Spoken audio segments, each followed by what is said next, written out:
Alrighty guys, welcome back to some more Trails of Cold Steel. Last time, we made it to Heimdall, and we started doing these side quests, here.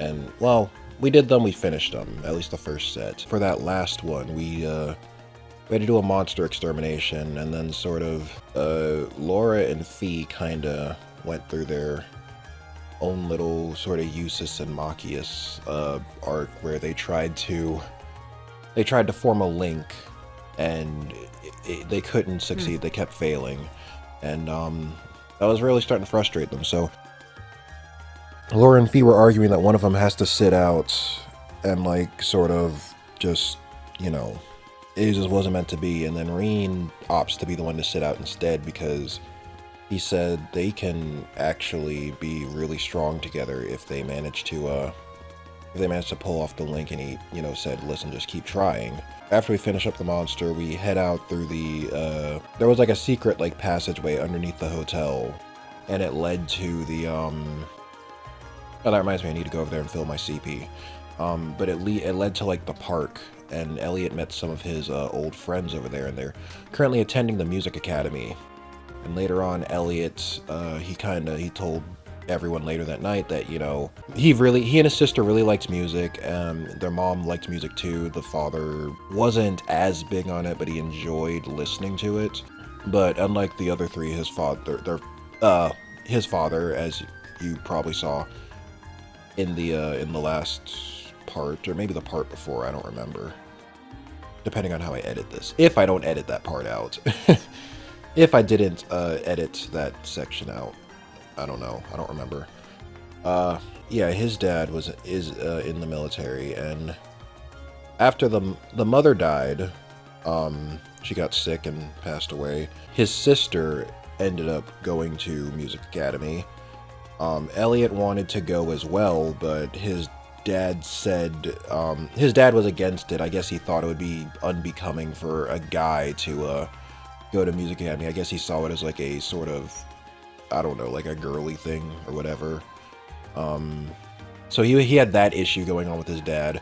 So as somewhat of a compromise, Elliot decided to go to Thor's because his dad wanted him to go to a military academy.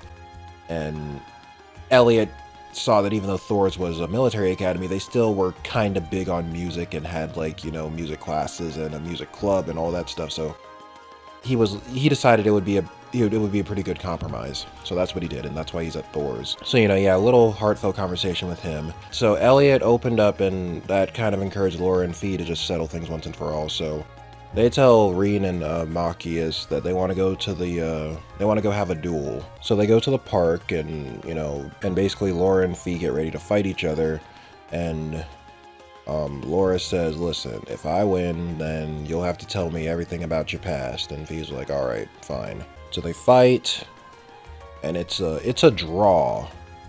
But Fee said that Jaegers do their best work at night when they can sort of sneak up on people, like when it's dark. Like they can use that to their advantage. So she said Laura managing to bring her to a draw, you know, in her element essentially, basically means that she won, because if it was daytime, she would have beat her. So with all that, Fee, you know, tells all, I guess. Or actually, one of y'all said, Fee reveals all. There we go, I fixed it. I didn't forget this time. So she was part of Zephyr, which if you remember from Crossspell, that's the other Jaeger Corps. Or the other really big one. I think those are the two biggest. Red Constellation, I think, is the most powerful as a collective, but I think Zephyr is, I think they said was pretty firmly in second place. Well, she wasn't born into it like, you know, Randy and Shirley were. She was, I would assume she was an orphan because she was just wandering around the battlefield, and then Zephyr's current leader at the time took her in, and he basically became her father, or her adoptive father. So he and a lot of the other Jaegers, you know, sort of became her family. But then, obviously, and again, if you played Crossbow, you already knew this, they butted heads with Red Constellation because they are rivals. The leader of Red Constellation, who, if you remember, was Randy's dad, and the leader of Zephyr, you know, they had a duel, and they ended up killing each other. So that's how Fee lost her father, basically, or her father figure. And then Zephyr, that guy, their leader was pretty much their best. So after he died, they all disbanded, Fee included. So much like Elisa, you know, Fee, you know, she had a family and then the family left her. And then Sarah, I don't even know how the hell Sarah's in this mix, but Sarah ends up finding Fee, and so that's how they end up meeting, and I would assume Sarah's probably the one that maybe recommended her to attend Thor's, if I had to guess. Because it's pretty clear they already knew each other in the prologue. But yeah, that's the recap, and I guess I gotta go to the... We got side quests to do, and I'm gonna go and get my CP restored. Make sure I'm not missing any hidden quests. Doesn't seem so, at least not at the moment. Although y'all said hidden quests happen in the evening too. Or they usually happen in the evening. But there was that one time there was a hidden quest in the daytime, so that's why I'm still kind of, like, paranoid that I'll miss it. Yeah, I do like that, even though they all have, like... Even though they're all wearing technically the same uniform, like, even just their, like... Just like their pants or skirts and shoes, like, they make those expressive enough that you can still definitely tell who's who. So I do like that. Estelle's about to give you a proper education, Reen. Fee is a Strega connoisseur. She joins the ranks of Kevin and Estelle.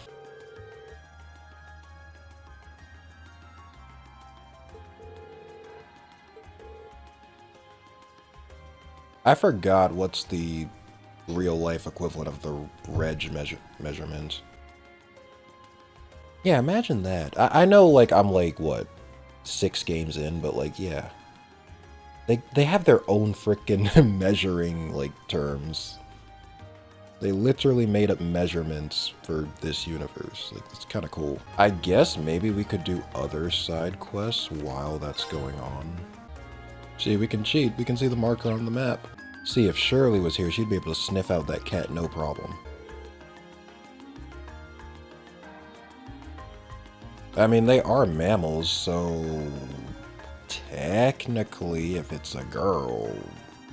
You know.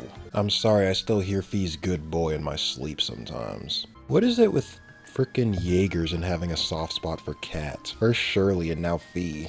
Alright, how many steps did doing that take? 3:37, oh no. Oh, we're gonna be here a while. But the only one left is the monster extermination. I assume that that's gonna move the story forward. Just running around the park. This will improve my turbo mode maneuverability though. I won't be running into walls as often. So Osborn's doing some good for the country, even though, you know, I joke about him being Susborn. He probably will. Most definitely, considering how many things he's planning, he probably will most definitely end up being, like, a major villain, but, you know, I guess some good is coming out of what he's doing. 5% evasion, okay, that's not... I'll take it. I could get a second evergreen, that'd be cool. Oh lord, is this guy just an older Machias? Damn those nobles! Ain't nothing but trouble!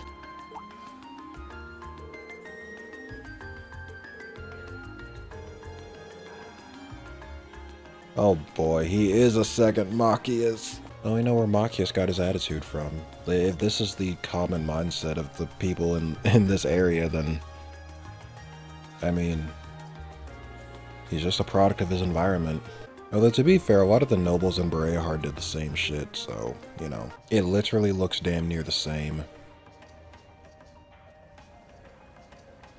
Oh, it's got water.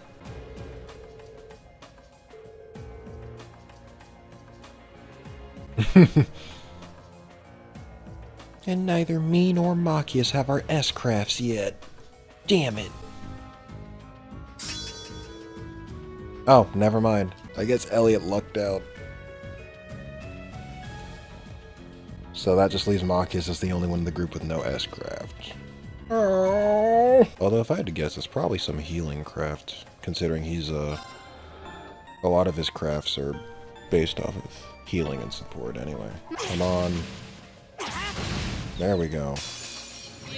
It has deceptively short range. 7th Rhapsody. Oh no, it's an attack. It's a magic attack. Utterly destroys foes with the power of music. Oh my god. Hey, stop laughing! It's deadly. When we fight together, No one stands a chance. Except Arena and Machias on Nightmare difficulty, apparently. There is. Oh my god. Dangerous foe. Stay on It's guard. one of these motherfuckers. You know what, Elliot? Nuke 'em. Let's see this.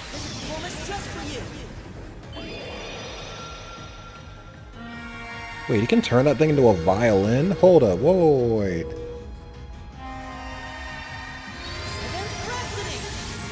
Wait!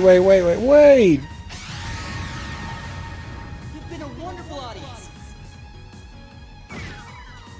Bro, he might low-key have one of the coolest S-crafts in the game so far.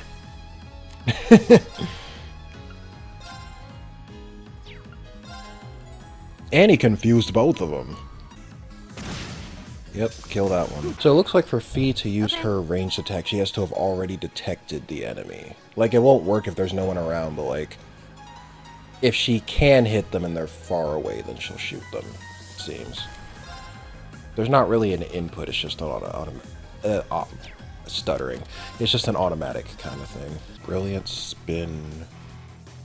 Aerial large. Oh, it has suction. Yay, I don't gotta keep relying on dark matter anymore. Suction. It's got a very expensive CP cost, though. I wonder if that pounce, did he just go for whoever has... Is his condition for pounce like the lowest HP or the most like art strength? Because he was doing the same thing with Emma last time, where he was always attacking the mages. is that a treasure Oh, chest? thank God, I thought it was going to be a monster chest. This better be the boss room. Oh my fucking god, bro. Bro, don't do this to me. This place seems like it goes on forever. Right? My father sure gave us a real humdinger of a job to deal with. Well, I'm sure we must be getting close now. Like, I can't be the only one that's noticed how long this frickin' place is. What did we get? Ooh, a new Master Quartz. Okay, I'm glad I came around here. I should have waited for that critical. Why do I always see these criticals after I hit the S-Craft button? Come on.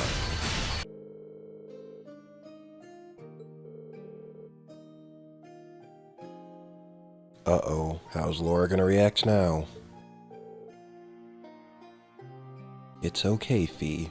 You can talk about as much Jaeger shit as you want now. Ooh, there's a photo. Sudden voice acting. Oh, that.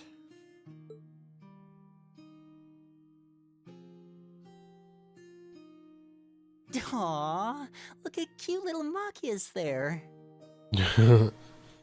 Mini Dudley. Stop calling me Dudley! He looks like he had such a sweet disposition. Yeah, before he grew up to be a stubborn old nag. Fee! Jaeger versus nerd with a shotgun. Choose your next words carefully. Stop nitpicking people's old family photos! Honestly. The governor looks the same as ever, though. Is that woman next to him your older sister or something? I was thinking that's his mom, but... Close enough. She was a cousin on my father's side of the family. Since she lived quite close, she often came to visit. Oh. I thought it was his mom and she was just... Either she was short or he was really tall. I don't know. Our family was just my father and I, so having her around was a big help. The way you speak about her seems to imply you no longer see her.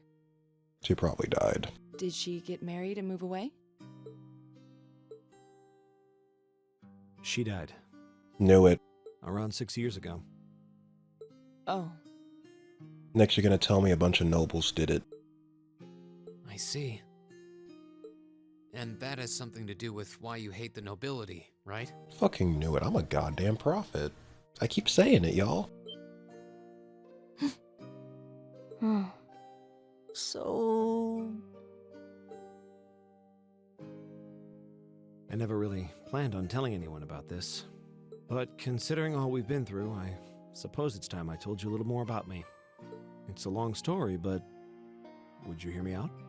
Of course. Absolutely. Glad to. Thanks.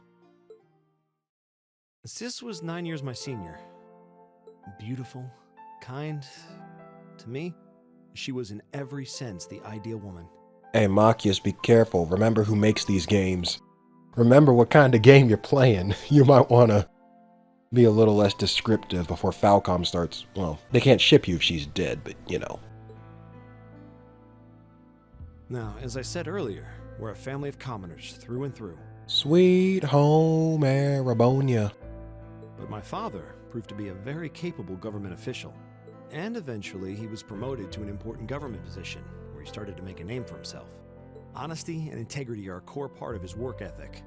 So, of course, he made his fair share of enemies. Yeah, I can imagine that. Kinda a little similar to Ellie's dad, I guess. But after seeing success in a number of major projects, he gained a reputation both inside and outside the government.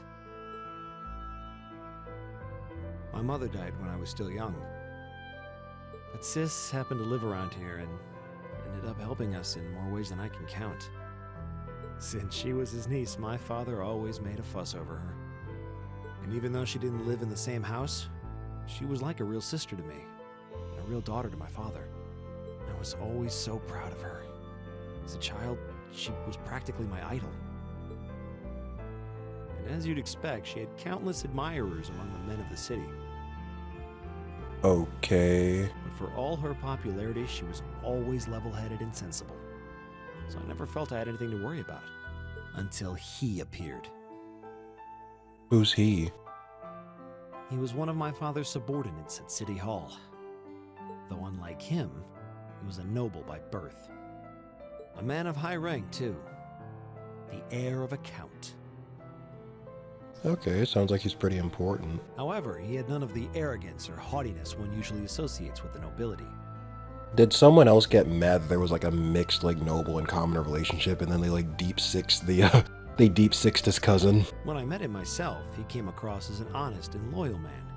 He met Sis when Dad introduced him to her one day, and eventually the two of them fell in love and began a relationship, despite the difference in their social status.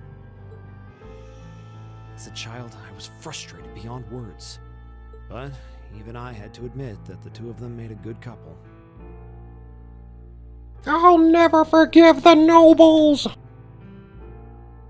And Sis seemed so happy when she was with him that I had no choice but to let it go and accept their relationship. Time went on and they became engaged, with Dad acting as the go-between. And that's when everything started to fall apart. Bruh. His family couldn't have been more blatant in their attempts to undermine the relationship. Apparently, one of the four great houses, House Cayenne, proposed an arranged marriage on short notice. And the Count's family were up in arms at the thought he might choose to take a mere commoner as his wife. Since my father held an important post, they were limited in how shamelessly they could try to sabotage the marriage. Damn. They began to harass and threaten her in secret every way they could think of. They made her life a living hell. Hold up, don't tell me. Maybe she didn't want to cause trouble for the man she loved, or perhaps she did it out of consideration for my father. Oh my god. But all that time, she chose to endure it alone. She never discussed it or asked for help. She self-Minecrafted, didn't she? And finally, it became so crushing that she took her own life. And just like that, trails got dark again. Fuck, man. It was only afterward that my father and I learned what had really happened. It seems that at the very last, he had chosen to betray her love for him. Wait, what? But I told her, he said. I told her I'd treasure her as my mistress instead if she'd just accept that we couldn't be married. Oh, come on, dude. That's kinda... Damn, bro. I just don't understand it. Why would she take her own life? Alright, listen. I value my social status more than you, so I'll get married, but you can still be the side piece. After that, my father seemed to redouble his efforts. It was like watching a machine kick into high gear. With the help of his ally, Chancellor Osborne, he was able to wrest control of City Hall from the noble faction. Then, 4 years ago, he was appointed to his current position as governor of Heimdall. Man tripled down. And that's how the Regnitz family came to be where it is. I was so furious at Sis's death. My hatred needed to be directed at someone. Anyone. And I found the perfect opponent. The ideal rival. Eustace Albarea, part of one of the 4 great houses. The greatest of the 4 houses. Literally the noble amongst nobles. Of course I hated that motherfucker. First I blamed her fiancé, then his family, and the family of the Duke who tried to intervene. Was the Duke Eustace's dad? In the end, I just hated the nobility as a whole. The people, their culture, the entire idea of social classes. I desperately wanted the strength to win against them, to show how right I was, how wrong they were.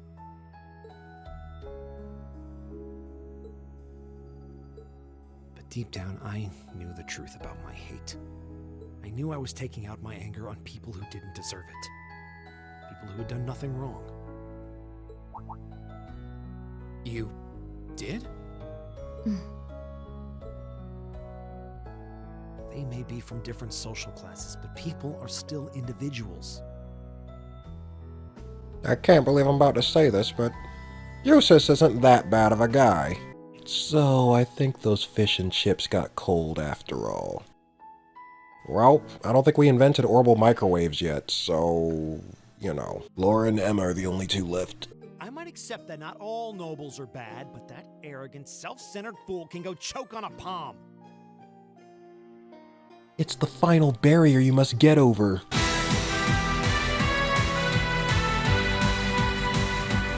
I remember these phone calls. Something important's about to happen. Oh boy. Yes, we get to be cops. Once again. Of course it was fucking Blue Blonde. Oh, why didn't I see it earlier? Well, the Bracer Guild is shut down and I can't call the Special Support section because they're in Crossbell, so...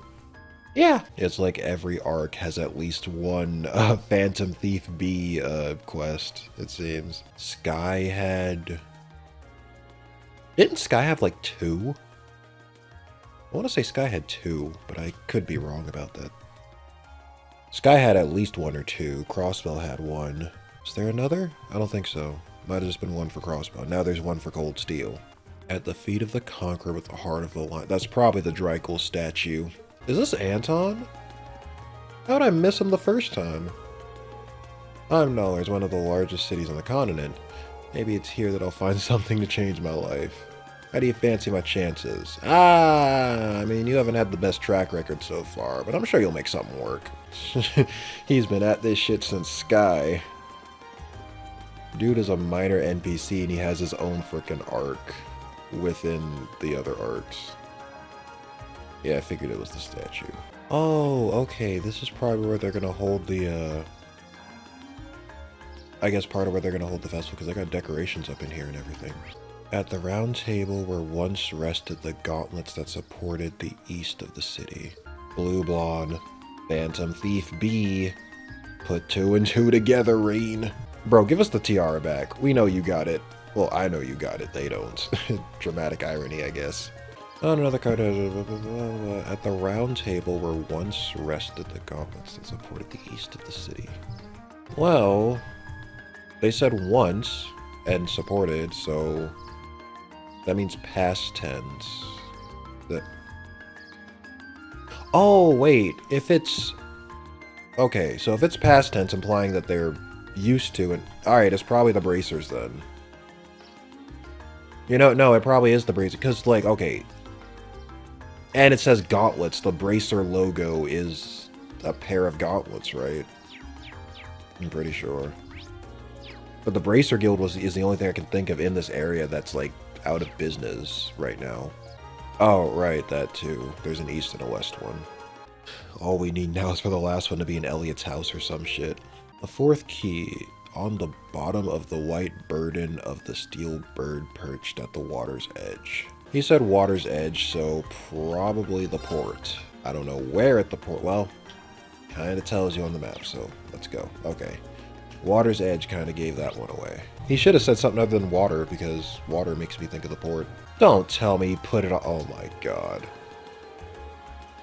He seriously put it on the fucking bottom. How did he even... Like, either he lifted it himself or he had to operate some machinery without anyone else hearing him. The final key is also hidden near the water's edge. Crimson Crown you seek sleeps within a black ark nestled in the steel car that marches with the minutes. What? Oh, the tram. Duh. When? I didn't notice. I mean, I guess he wouldn't be much of a good phantom thief if people noticed when he left stuff around. So the tiara really was in there, huh? Oh, he has voice acting. Now I'm wondering if the last passenger who stepped off the tram was Phantom Thief B himself. I mean, what did he look like? Well, we know what he looks like, but for the sake of the characters. What's wrong, Rean? Elise and I have played Sky and Crossbell. We know who the Phantom Thief is. Why are you staring at me like that? Hey, wait a second. They do got the same voice, or they got similar voices. I think it's time we put an end to this little charade. Don't you, Baron Blue Blanc? Or should I call you Phantom Thief B? I was joking. Stop making me a goddamn prophet. What?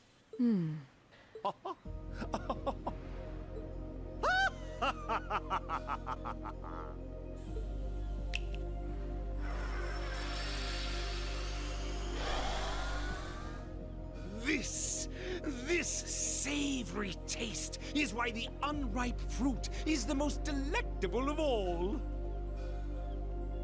He's even got the mask. Wait, aren't you the Baron we met earlier? But that mask... That's the mask of Phantom Thief B. Oh my god, he was staring us in the face this whole time! Allow me to introduce myself once again. I am Phantom Thief Blue Blanc, otherwise known simply as Phantom Thief B. That's not the worst part. Wait till you find out who he works for. Baron Blue Blanc is but one of the many roles I have assumed during my pursuits. Incidentally, might I ask when you first discovered my true identity? It didn't really take much discovering. You went out of your way to show up in the Crystal Garden after all. Would you, by chance, want to work for Ouroboros? I mean, we do need a new Blade Lord, you know, Loey's gone. So, how about it? But you don't have to be the Blade Lord either. You could be Enforcer number, I don't know, we'll make up a number for you, but, you know, you could be like the Arc Slasher. Or the Infinite Delay. Yes, the Infinite Delay, because so many of your crafts can delay people. Brilliant, don't you think? Yeah, I'll pass. Now that we know your identity, there's nothing more to discuss. Theft is a crime. Indeed. A crime we will not allow to go unpunished. Oh, damn, they're gonna beat me up right here in the streets. Of course not. He's been doing this since Sky. Y'all ain't gonna find him. Cool. No. Take it. We're gonna need it. Yeah, don't flatter yourself. Listen, I've got options. Options? Rean, I will have you know I am top tier. You don't know what you're passing up here. Is she hitting on you again? I swear it's a miracle she still got her job. Oh my god! Thor students! Although, I can at least support the school's commitment to fostering chastity and rejecting materialism. You seem to know an awful lot about a fancy girls' school. I mean, my father's the governor, and you know, you just gotta know all of your areas in the city, regardless of whether you're interested in them or not, you know? Uh-huh.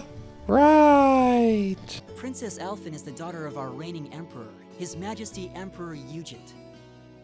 She's supposed to be as sweet as an angel and popular with everyone. Is that so? Actually, I believe she's the same age as Fee. Huh, just what I needed. More competition. I've had the opportunity to meet her once before. She truly is as charming as the rumors suggest. I figured as much. I've seen photographs of her plenty of times in magazines, though I've never had the opportunity to meet her. Sounds like she's in the same school year as Elise, come to think of it. She has a twin brother, too, Prince Cedric. Oh, they're twins. He's the crown prince of Erebonia. Oh, right. Yeah, because actually, if I'm not mistaken, Olivier's a bastard, right? I don't mean that like in a mean to be mean, like, but like he's like, isn't he also only half noble, or at the very least he's only half royalty? I don't know if the other woman was a noble or a commoner, but he's in a kind of similar situation to Eustace, where he's, you know, Eustace isn't fully noble, Olivier is not fully royalty. He's royalty on his father's I've seen a picture side. of the prince in a magazine before. Dark blonde hair, like Eustace's brother, right? Oh, I think you're thinking of Prince Oliver. Yay. Some recognition for Olivier. He's Cedric and Elfin's older brother. Why isn't he the crown prince then? Because... I've heard the reason is that his mother was a commoner. Okay, so his mom is a commoner. It seems Alright. like a stupid reason to deny him the right of succession, but that's how nobles do things. Man, fuck these nobles. I can't stand them. Machias? Machias? I'm sorry, Reen. It just comes out. I can't help it. I feel like I've been hearing his name a lot lately. He made a big splash when he came back from Liberl aboard that airship. You know the one, right? Because he literally helped to save the country. Ah, you must be referring to his return aboard the Arcel, after the crisis in Liberl was put to rest. Yeah, he went and helped us take down the frickin' Liber Arc and Weissman.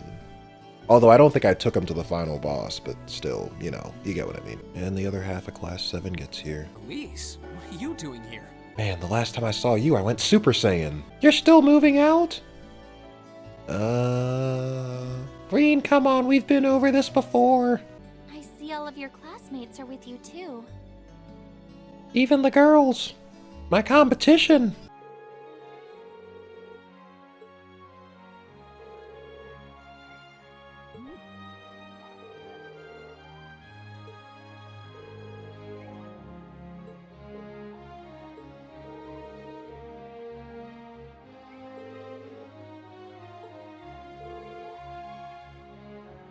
I don't claim them.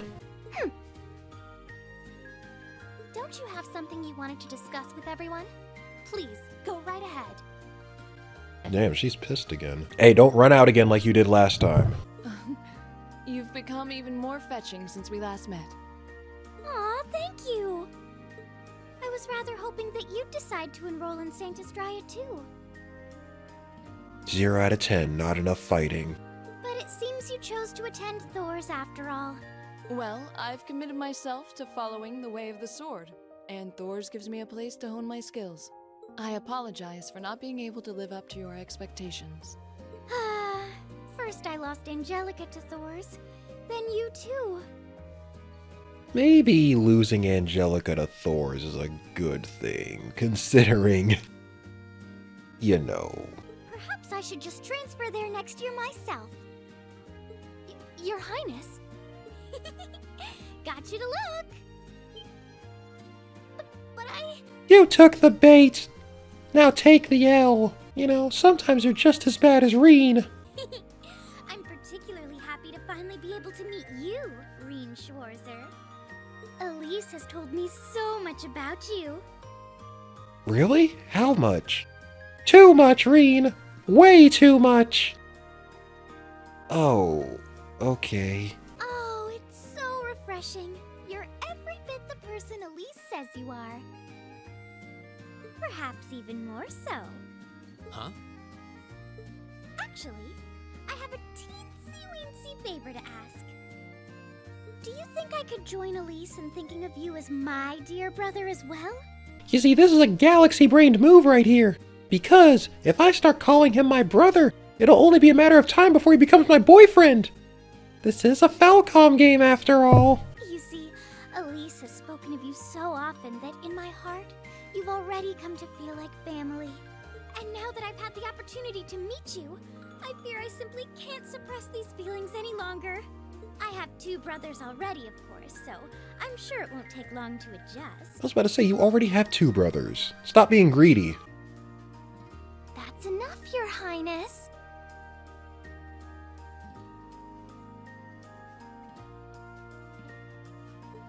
Aw, don't be so stingy. Surely it wouldn't hurt to share him with me a little. Trails out of context. Anyway, that aside, the reason I called you here today was not to talk with me. Then why have we been talking to you for like the past 10 minutes? There is someone else who would like to meet you. Why? It's not like we're famous. Yet! Who do you mean? Uh-oh. Olivier himself. Isn't that?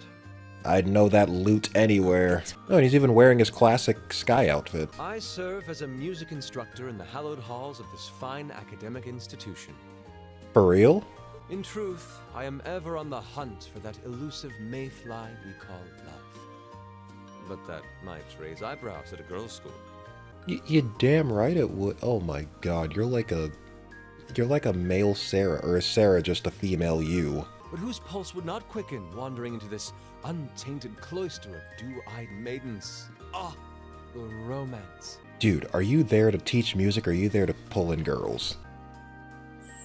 Huh? We see the hair in full 3D. Could he be? I think that's quite enough. Any more of that and our guests may start edging toward the exit. Ah, I can always count on you to never miss a beat, my dear sister. Emphasis on the word beat! This guy is royalty? I'm not impressed. Not at all. I want to be just like him when I grow up, Reen. Olivier was the OG comic relief pervert. It was Olivier, then Randy. I want to say it might be Angelica for Cold Steel, but she seems like too much of a minor character. I want to say it's either Angelica or Crow being the comic relief kind of pervy character, but... So this must be like right on the cusp of the trade conference, if he's still here. There's probably going to be festival and then maybe trade conference shortly afterwards.